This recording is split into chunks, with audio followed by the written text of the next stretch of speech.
Hermanos, vamos a escudriñar la palabra de Dios y hablar de un aspecto importante que es la libertad del creyente, especialmente si el nombre de nuestra iglesia y de nuestra denominación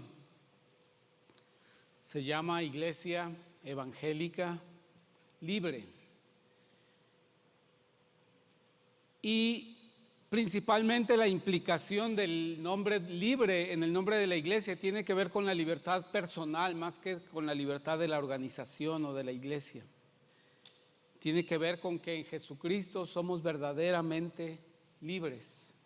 Y ese es el mensaje que queremos que la palabra de Dios nos exponga en el capítulo 8 del Evangelio de Juan, versículos 31 al 38. Si ya la tiene, sígame por favor. Dijo entonces Jesús a los judíos que habían creído en él: si vosotros permaneciereis en mi palabra, seréis verdaderamente mis discípulos y conoceréis la verdad, y la verdad os hará libres. Le respondieron: linaje de Abraham somos, y jamás hemos sido esclavos de nadie. ¿Cómo dices tú, seréis libres? Jesús les respondió: de cierto os digo, que todo aquel que hace pecado, esclavo es del pecado. Y el esclavo no queda en la casa para siempre, el Hijo sí queda para siempre. Así que si el Hijo os libertare, seréis verdaderamente libres. Vemos, Padre, gracias, Señor, por la bendición de tener esta oportunidad, este tiempo, este espacio y la disposición de nuestros corazones, Señor, para que tu palabra sea expuesta, tu corazón y sus intenciones comunicados a nuestra mente y a nuestro corazón, Padre. Te suplico que sea con la meta de movilizar voluntades de acuerdo con tu Espíritu Santo, con la guía de tu Espíritu Santo, Padre. Que la conciencia de la libertad nos lleve a tomar las mejores decisiones en nuestra vida y para la eternidad. En Cristo Jesús. Amén. Jesús le habla a estos judíos que habían creído y les muestra que el Hijo vino a libertarlos. Pero recibió, en vez del regocijo que experimenta el que es liberado, recibió una contradicción y le dice: nosotros no somos esclavos. Vamos a hablar de esto a continuación. Y la realidad es que la respuesta de los judíos que le escucharon es una respuesta muy extraña y más bien corresponde a lo que respondería un hombre natural. ¿Qué es un hombre natural? Un hombre natural es alguien que no conoce a Dios, un hombre que no tiene vida espiritual, así lo define la palabra. Alguien que no ha creído en el Hijo de Dios, en Jesucristo, y que no ha venido a él vida espiritual a través del Espíritu Santo. Entonces, estos judíos contestaron como si no tuvieran conciencia de lo que ocurre en su vida espiritual. Y vamos a describir un poco lo que pasa en la vida del hombre natural en contraste con lo que pasa en la vida del hombre espiritual, para hablar de la libertad. El hombre natural puede tomar decisiones sobre cosas buenas en su vida y puede tomar decisiones sobre cosas malas en su vida. En la vida hay aspectos negativos y hay cosas buenas. Ahorita seré un poquito más explícito en ese. Pero el punto que quiero resaltar es que el hombre que no es espiritual, como dijo Jesucristo, es esclavo. Y no importa que haya cosas buenas en su vida, generalmente tomará malas decisiones sobre las cosas buenas que lo llevarán a pecar. ¿Por qué? Porque Jesús dijo: el que peca es esclavo del pecado. Entonces, lo dice la palabra, en aquel tiempo estabais sin Cristo, alejados de la ciudadanía de Israel y ajenos a los pactos de la promesa, sin esperanza y sin Dios en el mundo. Así define también la palabra al hombre natural, de Efesios 2:12, dice que está sin esperanza y sin Dios en el mundo. Sin embargo, ese hombre natural sigue teniendo capacidad de tomar decisiones. El mundo se pone de acuerdo, todas las sociedades se ponen de acuerdo que hay cosas evidentemente malas, como son el robo, el homicidio, el fraude, el engaño, la mentira. Moralmente estamos de acuerdo, hasta el hombre natural sabe eso. Pero en cuanto a las cosas buenas, hay algunas cosas buenas que el hombre natural no se da cuenta que aún en las cosas buenas puede cometer pecados, porque está ajeno a los pactos de la promesa, sin esperanza y sin Dios en el mundo, sin discernimiento espiritual. Y esto implica que el hombre natural no tiene otra opción más que cometer pecado, porque esclavo es del pecado. Entonces está condicionado, obviamente, en las cosas malas, a mentir, a robar, a defraudar, a engañar, pero también en las cosas buenas puede cometer muchos errores y pecados. Esa es la realidad del hombre natural. No importa que se empeñe en ser bueno, como no tiene discernimiento espiritual sobre las cosas eternas, va a tomar decisiones sobre lo temporal y decisiones que le llevan a pecar, aún sobre las cosas buenas. En contraste, el hombre espiritual tiene una capacidad nueva dada por Dios, por el Espíritu Santo, aunque sigue siendo capaz de tomar malas decisiones y pecar sobre cosas malas y sobre cosas buenas. Sigue teniendo esta propensión y esta capacidad, seguimos teniendo esta capacidad de pecar, aunque bajo la premisa de que podemos arrepentirnos y somos guiados a arrepentimiento por el Espíritu Santo, a pedir perdón, a restaurar el daño y a volver a la comunión con Dios de manera cotidiana, de manera instantánea, cuando nuestro corazón es sincero. Entonces el hombre espiritual también puede cometer pecados sobre cosas malas, que son evidentemente malas, pero también sobre cosas buenas. Ahorita daré algunos ejemplos. Sin embargo, el hombre espiritual tiene una alternativa. No está condicionado a siempre ser esclavo y cometer los errores y los pecados, sino que tiene una alternativa, que es elegir las cosas mejores. Tiene la alternativa de decidir espiritualmente aquellas cosas que le agradan a Dios y que son consecuencia de su libertad del pecado. Entonces el hombre espiritual, sí tenemos, el hombre nacido de nuevo, el hombre con vida espiritual, sí tiene esta alternativa. No tiene que fallar en todas sus decisiones. Puede elegir, basado en su libertad, aquellas cosas mejores que Dios tiene para su vida, que Dios tiene para la eternidad. Aquellas cosas que a veces contradicen las cosas buenas, pero que son de relevancia eterna. Entonces quiero comenzar haciendo esta distinción. Nosotros, como creyentes, tenemos esta libertad de elegir las cosas mejores de la vida, porque ya hemos sido libertados de la esclavitud del pecado. Ahora déjenme quitar del cuadro esta descripción tan general que hice de cosas buenas y déjenme poner ya cosas más específicas. Si ustedes se fijan, reemplacé las cosas malas por 3 grupos de sentimientos, de aspectos, de acciones, que son temores, debilidades y ofensas. No agrupa todas las cosas malas, pero aquí quedan, dentro de ellas agrupo muchas cosas que ocurren en nuestra vida. Temores, debilidades y ofensas que nos llevan a tomar malas decisiones, que son evidentemente malas en cualquier contexto y en cualquier cultura. Pero en las cosas buenas reemplacé el término cosas buenas por ciertos aspectos de nuestra vida, que son las costumbres, las lealtades, nuestras relaciones personales, los prejuicios que tenemos contra las cosas o las personas, las ambiciones, los deberes y los bienes. Ninguna de estas cosas en sí es mala. Es más, puede haber cosas buenas basadas en esto. Tener deberes, tener responsabilidades es bueno, tener bienes es bueno. Vamos a hablar prejuicios, son ideas preconcebidas, algunas de ellas son buenas.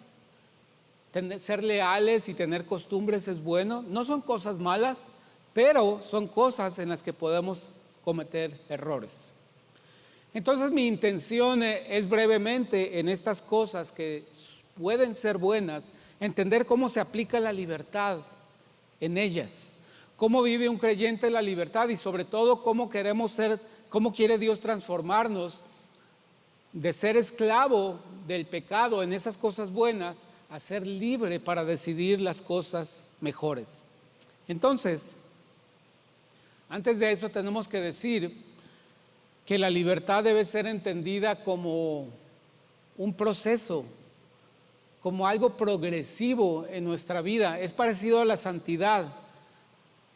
Al Jesucristo, creer en su obra de salvación por fe, somos hechos declarados santos por Dios. Igual cuando creemos, experimentamos libertad, pero así como la santidad, perseveramos en ella día a día, con caídas, aprendizajes, bendiciones y perseverancia, así es igual la libertad. Cada día aprendemos a experimentar la libertad que tenemos en Cristo en un aspecto diferente de nuestra vida. Y es lo que voy a describir ahora. Pero es un proceso progresivo. No todos fuimos libertados de alguna cosa en el momento que fuimos creídos, que fuimos creyentes. Mi testimonio personal es que sí fui libre de algunas cosas de manera inmediata y sin darme cuenta el Señor me liberó de algunas cosas. Pero en otras de ellas fue gradual, fui dándome cuenta que yo no tenía que seguir obedeciendo al pecado y sus impulsos y tenía otra alternativa. Era libre para tomar una decisión que le agradaba a Dios y que me daba bendición a mí. Entonces, vamos a hablar de estos. Bueno, antes de hablar de ellos, ¿por qué digo que es un proceso progresivo la libertad? Bueno, porque el pasaje que acabamos de leer nos lo dice. Esta fracción que leí, los versículos 31 y 32, nos hablan de algo que ocurre por prerequisito y por consecuencia, es decir, un proceso. Porque dice Jesús, le dice a los judíos primero, se refirió a los judíos que habían creído en Él. Ese es el primer paso de esta progresión. No puedes experimentar la libertad en ninguna área de tu vida si no has creído en Jesucristo y puesto toda tu confianza, no en que existió, no en que fue un personaje histórico, sino que es el Hijo de Dios y que vino con la misión de rescatarte muriendo en la cruz por tus pecados. Esa es la primera parte de este proceso. Si has creído, entonces estás en el proceso de la libertad y recibes una libertad inicial del pecado y recibes una libertad inicial de la influencia de la muerte en tu vida. El segundo paso del proceso es permanecer en su palabra. Una vez que he creído, me apego a su palabra, creo lo que Él dice y quiero aprender lo que Él dice acerca de mi vida y de mis circunstancias. Entonces el proceso es creer, apegarse a su palabra para permanecer en ella, permanecer creyendo en su palabra, y eso nos lleva a la tercera parte. Eso nos convierte en sus discípulos, no solamente en creyentes. Creer en Él, apegarnos a su palabra, permaneciendo en ella, nos convierte en sus discípulos, en sus aprendices, en sus alumnos, en alumnos que están al pendiente de lo que dice, de lo que hace, de cómo obraba Jesús, de cómo sentía, de cómo se expresaba. Y esa es la tercera parte. En cuarto lugar, el ser discípulo apegado a la palabra nos hace conocedores de la verdad. No solo de una verdad que está en las Escrituras, sino de una verdad aplicable a la vida, una verdad práctica. Y en último lugar, quinta parte del proceso, la conclusión, la verdad nos libera. La verdad nos libera de esa tendencia a decidir siempre lo malo, de esa tendencia a decidir siempre lo que me conviene a mí exclusivamente. Entonces, este es el proceso, por eso decimos que es progresiva la libertad que experimentamos. Entonces, vamos a ver cómo se ve esa progresión en algunos aspectos importantes de la vida. Cómo se aplica esa progresión a estas costumbres, lealtades, relaciones, prejuicios, ambiciones, deberes y bienes. Vamos a verlas rápidamente, hermanos. Este sería el ámbito de lo que estamos viendo. ¿Cómo se aplica la libertad en estas áreas? ¿Cómo se ve? ¿Cómo quiere Dios ver manifestada esta libertad en mi vida? Bueno, vamos a hablar de las costumbres primero. Dios tiene un deseo libertador en relación con las costumbres que yo tengo. Y Dios quiere que estas costumbres pasen de ser descuidadas a ser guiadas y controladas por el Espíritu Santo. Yo sé que hablar de costumbres es un término sumamente amplio en la vida. Por eso podemos hablar específicamente de algunas costumbres.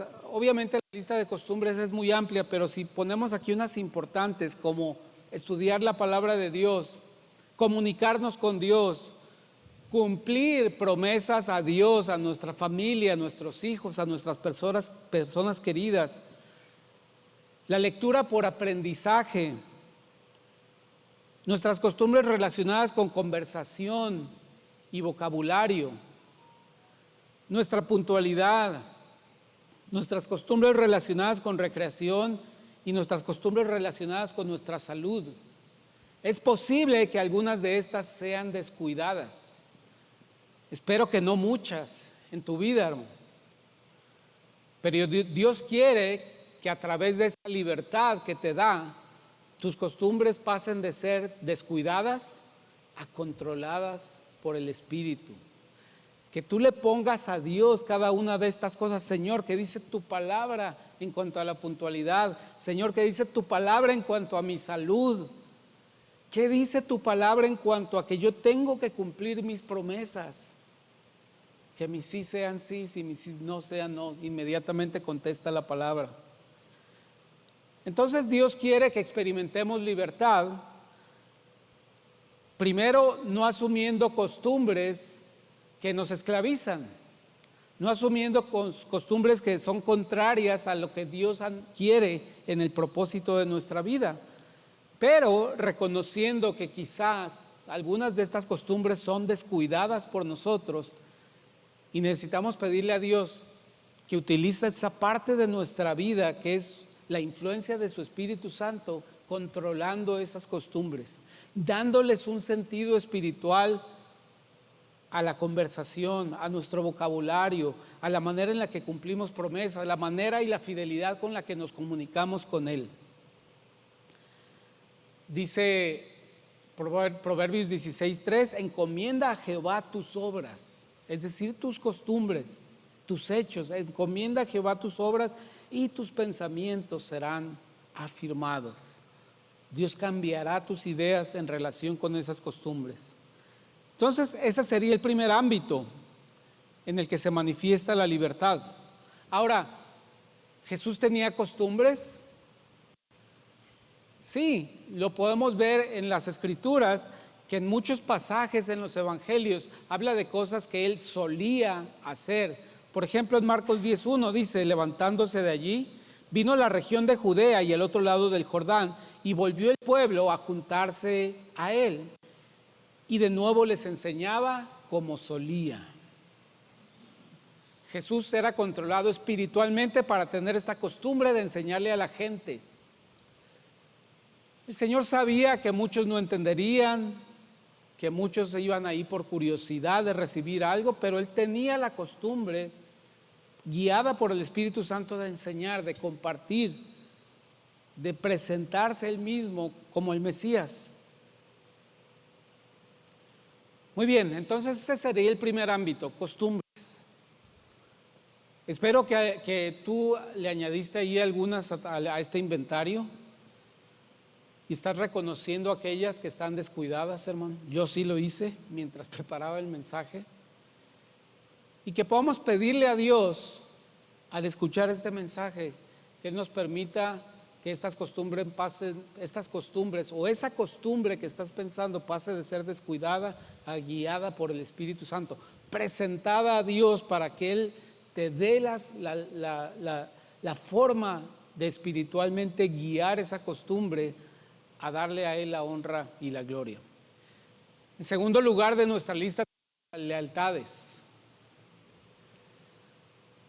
Hoy en día, hermanos, interactuamos con muchísimas personas en diferentes ámbitos, en lo social, en lo profesional, en lo vecinal. En ninguna otra época habíamos participado e interactuado con tantos diferentes grupos de personas. Esto se atenuó un poquito con la pandemia, pero la edad moderna es así.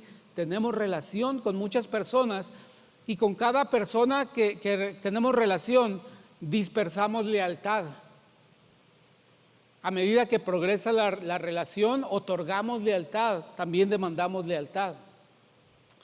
De manera que pueden llegar a ser muy dispersa la lealtad que tenemos en nuestra vida.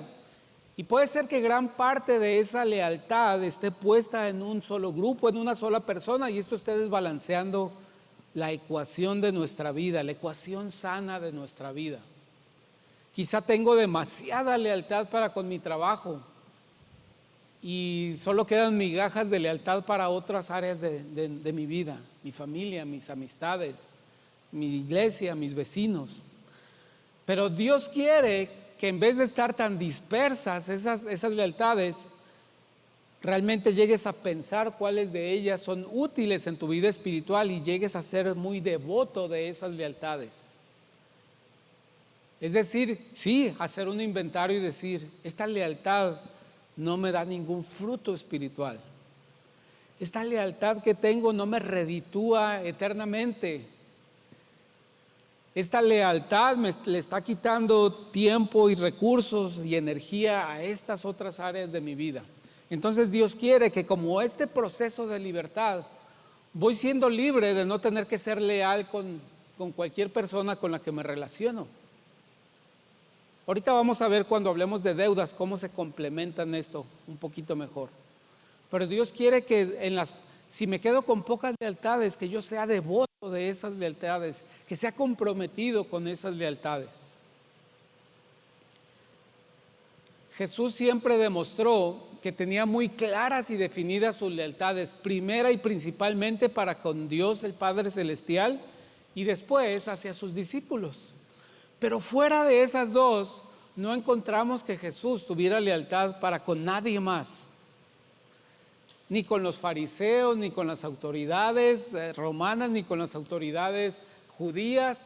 Realmente su ámbito de lealtad era muy devoto hacia Dios el Padre y hacia sus discípulos. Quizá nosotros no deberíamos tener tan dispersa nuestra lealtad en todos los ámbitos con los que convivimos.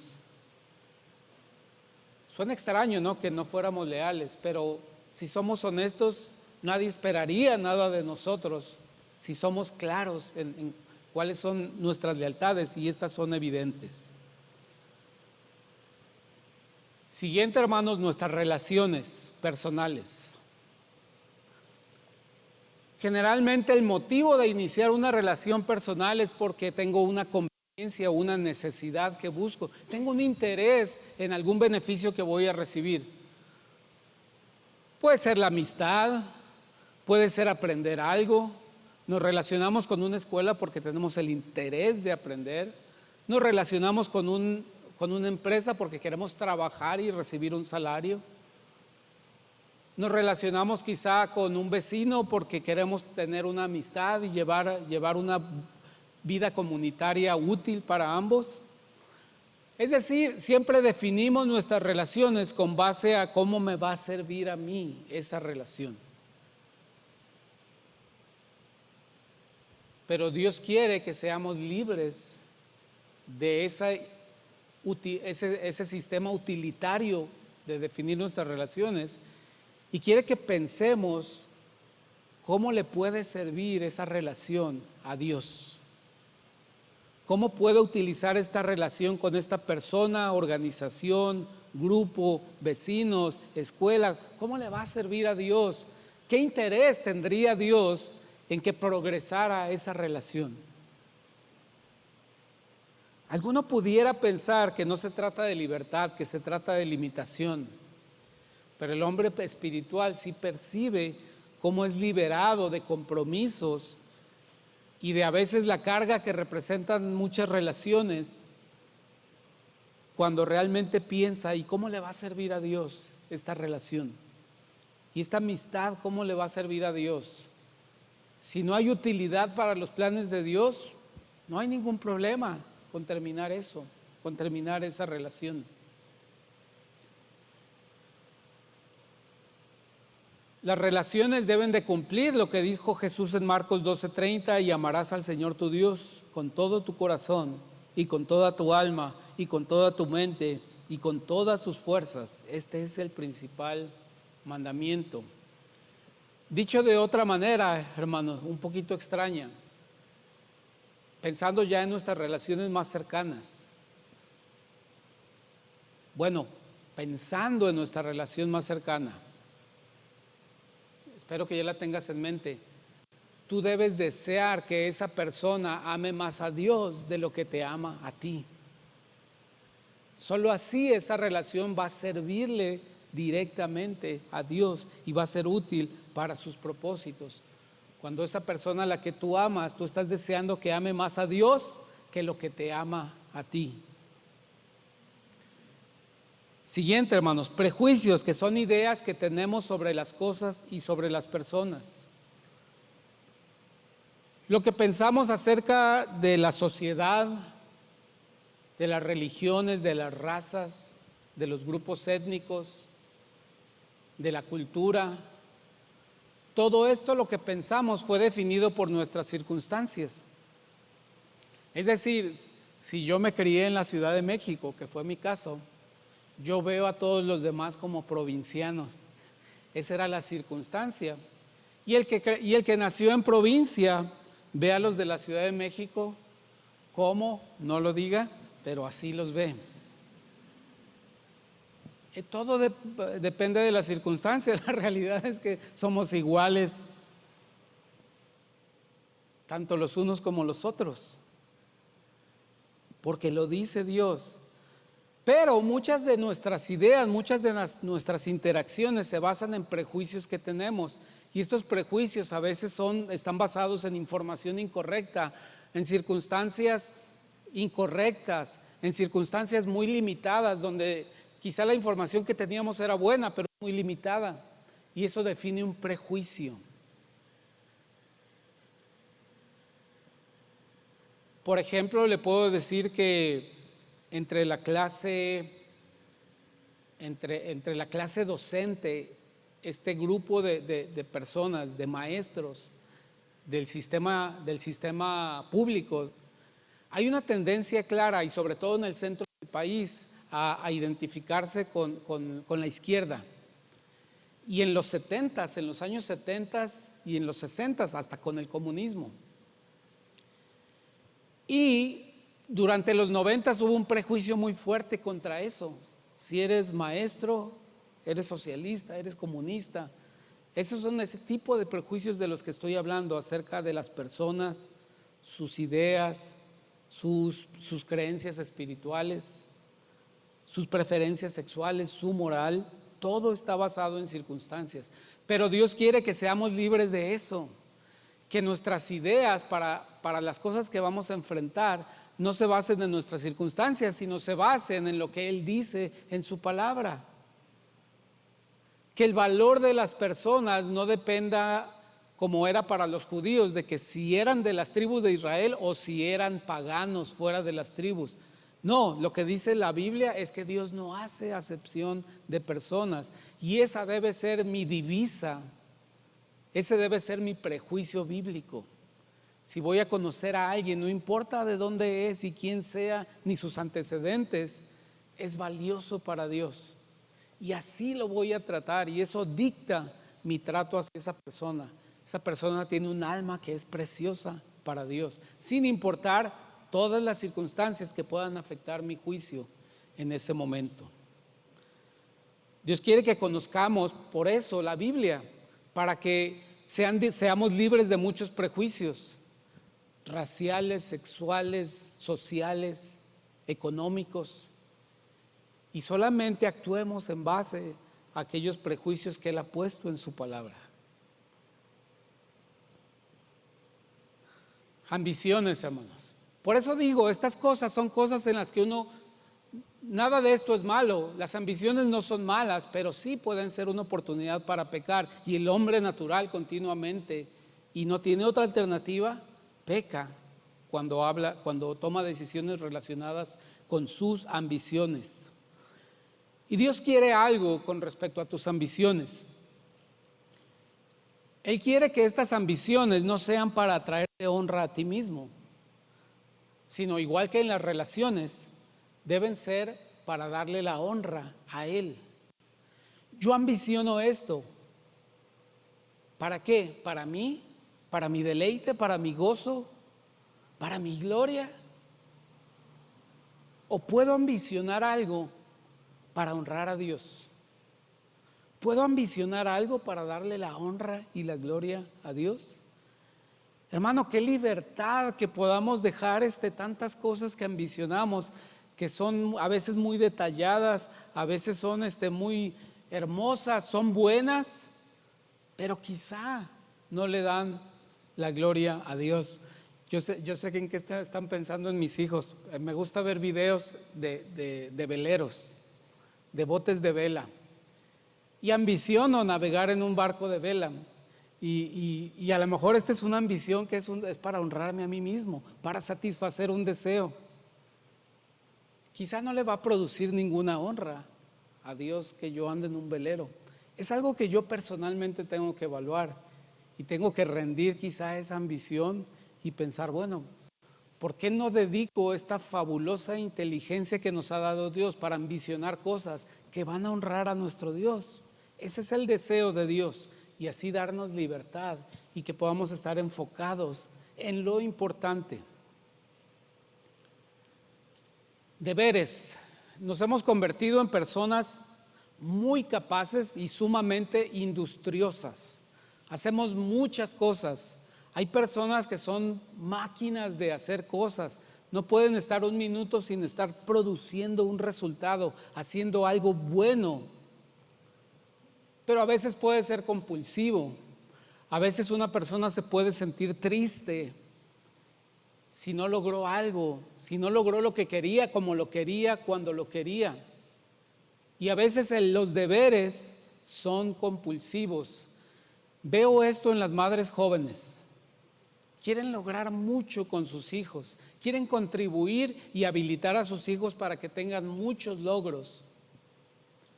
Y a veces hay decepción, a veces actúan compulsivamente en relación a sus deberes.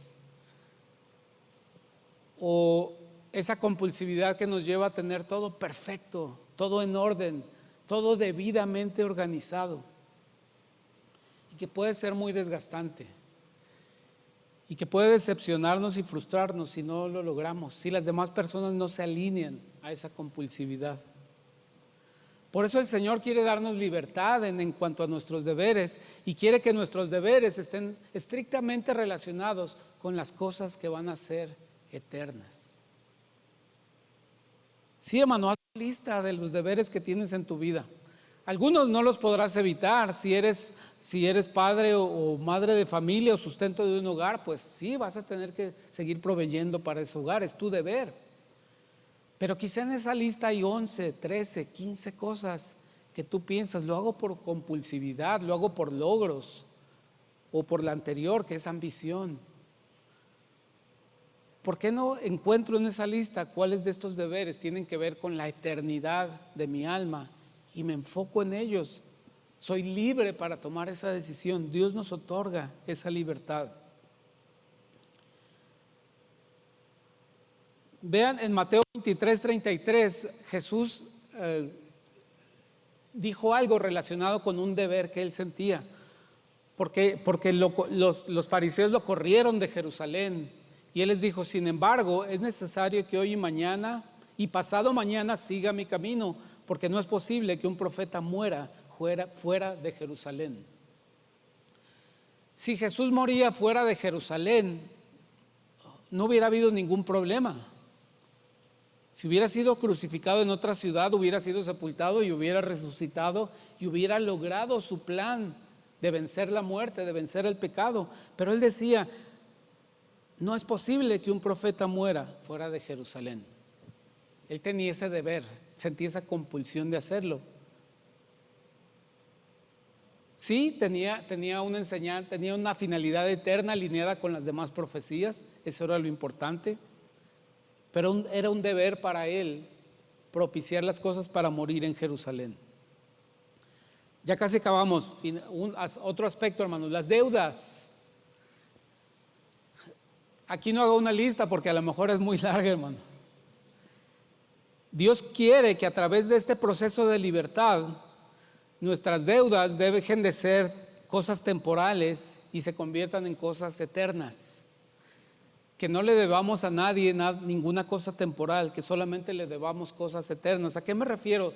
Pablo les decía en Romanos 1:14, dice: a griegos y a no griegos, a sabios y a no sabios soy deudor. O sea, Pablo sabía que solamente le debía una cosa a las personas: predicarles el evangelio. No les debía dinero, no les debía respeto, no les debía pleitesía. Les debía predicar el evangelio. Esa era su deuda con griegos y no griegos, con sabios y no sabios. Es un proceso, hermanos, esta libertad, porque nuestro sistema es un sistema basado en adeudo y crédito, el sistema del mundo. Pero si somos sabios, con los años podemos ir saliendo poco a poco de esto y que todas nuestras deudas sean de estricto valor eterno. Pasa lo mismo con los bienes, hermanos. Con esto termino. Nuestros bienes, Dios quiere que dejemos de ser dueños de nuestros bienes, que dejemos de tener posesión de nuestros bienes y nos convirtamos en administradores de sus bienes. Sí, Él es ordenado y delimita muy bien cómo nos da en posesión, en administración, algunos bienes. Hasta va a haber una escritura a nuestro nombre. Pero tenemos que actuar pensando que lo estamos administrando para Él. Así de la manera como hemos visto que el agua no es una posesión, el agua es simplemente algo que Dios puso en la naturaleza y nosotros lo administramos y lo tenemos que administrar sabiamente para no mermar ese recurso, para que no sea inaccesible, para que no sea contaminado, de manera que pueda ser distribuido. Entonces Dios quiere que mis bienes no los vea como mi posesión, sino tener la libertad de sentir que solamente los administro y que Él los va a cuidar. Eso implica, yo los administro, pero como son de Él, Él los cuida. Él decide cómo los hace crecer, Él decide cómo los conserva, Él decide cómo los va a transferir. Porque, hermano, esta es la conclusión: la libertad espiritual es la mayor necesidad que tiene la humanidad. Ser libres en nuestra alma y como consecuencia de todas estas cosas de las que hemos hablado, que son cosas buenas. Las cosas malas voy a hablar en otro mensaje acerca de ellas. Pero son consecuencias de tener libertad espiritual y tenemos que buscar la libertad espiritual. De hecho, en eso consiste predicar el evangelio, comunicar la posibilidad de que hay libertad espiritual en la vida de otras personas. Dice Lucas 4:18, el Señor citando a un profeta: el Espíritu del Señor está sobre mí, por cuanto me ha ungido para dar buenas nuevas a los pobres. Me ha enviado a sanar a los quebrantados de corazón, a pregonar libertad a los cautivos y vista a los ciegos, a poner en libertad a los oprimidos. El que no tiene libertad sobre el pecado, como consecuencia no tiene libertad sobre la muerte eterna, es cautivo, está ciego y está oprimido. Hermanos, que nosotros podamos ser libres de todas estas cosas, actuar con libertad para poder comunicar esto, para poder comunicar pregonar esta libertad que el Señor quiere darle. Sí al mundo, pero también a las personas que están a nuestro alrededor, con las que convivimos, con las que interactuamos. Oremos. Padre, te bendecimos esta tarde, Señor. Gracias porque tu palabra es explícita cuando describe la libertad que tiene el creyente. Tiene libertad de decidir tomar las mejores decisiones sobre cosas buenas, Señor. Que en cualquier ámbito de nuestra vida, tú siempre estás poniendo una mejor alternativa, que es una expresión de la libertad espiritual que tenemos, Señor. Padre, que podamos primeramente buscar esta libertad si no la tenemos, que podamos valorar esta libertad y darle rienda suelta en todos los aspectos de nuestra vida. Por fe creer que tenemos libertad sobre todo ámbito de nuestra vida y que esta libertad está concebida para honrarte y darte la gloria a ti. En Cristo Jesús, Señor, bendice a mis hermanos que están pasando necesidad, estrechez, problemas de salud, Señor. Está con ellos, Señor. Padre, bendícenos en esta última ola de COVID, Señor, que parece ya tan familiar, pero sigue afectando, Señor. Bendice y protege a nuestros hijos, nuestras familias, Padre. En Cristo Jesús te damos gracias. Amén.